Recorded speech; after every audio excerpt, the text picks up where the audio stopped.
Hi class, I am creating this video message just to go over a little bit of the things from lesson 4 and to tell you about what's coming up. I have thoroughly enjoyed reading your discussion posts about listening and identify with a lot of what you say. Our handy-dandy devices are one of the most difficult parts of listening, and many of you have talked about how much of an impact they make on your relationships. So I'd encourage you, if you stated that your device is a problem, to put it away when you are with other people as much as possible. Maybe give yourself a challenge to see how long you can wait to bring it out, or leave it in your car or your purse.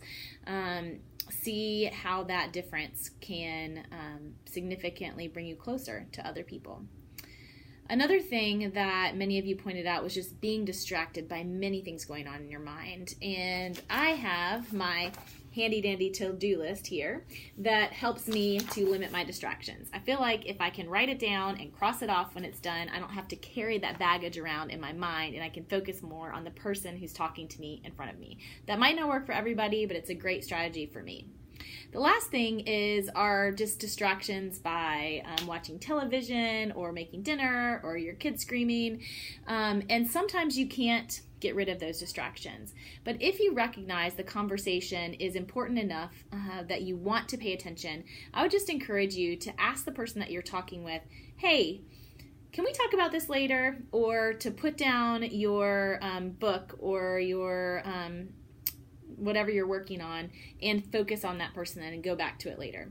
Research shows that multitasking brings down our productivity in every area. So if you're trying to have a half conversation and half trying to accomplish something, it's actually going to decrease the effectiveness of both things. So by focusing on one at a time, you're going to improve both your cooking and your relationship, or both your paper and your relationship. So I think that's a win-win, even though it seems counterintuitive for us people who like to get as much done as we can at one time. The next thing that I want to talk about are your self-papers. These papers, for the most part, have been pretty good. The biggest problem that I've found is in analyzing the message.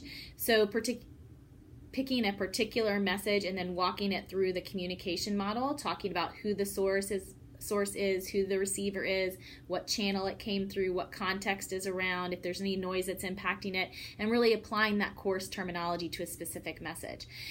So just go back and look at that assignment description if you have questions around that, but I tried to be as specific as I could on the rubric for those.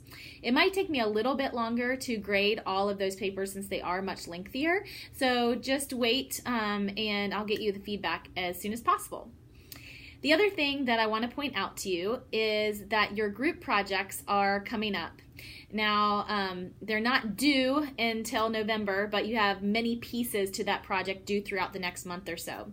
And the first step is to sign up for a group. So in this class, you get to choose which group you want to be a part of. So go to the Groups tab on the left in Blackboard, and you can see there should be 9 different options for groups that you can join. Please only join one group and do so by October the 2nd. Each group can have between 3 and 5 members, I believe, and it's first come, first serve. So go and look at the things that are available for you, and if you have any questions about that process or what is required, please let me know. Before you email me questions about the group project, please read the project description, which is in your major assignments folder as well. This week we are talking about verbal messages, and some of the concepts in this chapter include how to become more assertive, as well as how to address some of the ism type of messages that we may face and how to avoid them. So I think that this content is particularly relevant and important for you in your relationship. So I hope that you take the time and effort to engage with that thoughtfully, and I look forward to reading your responses once I get them.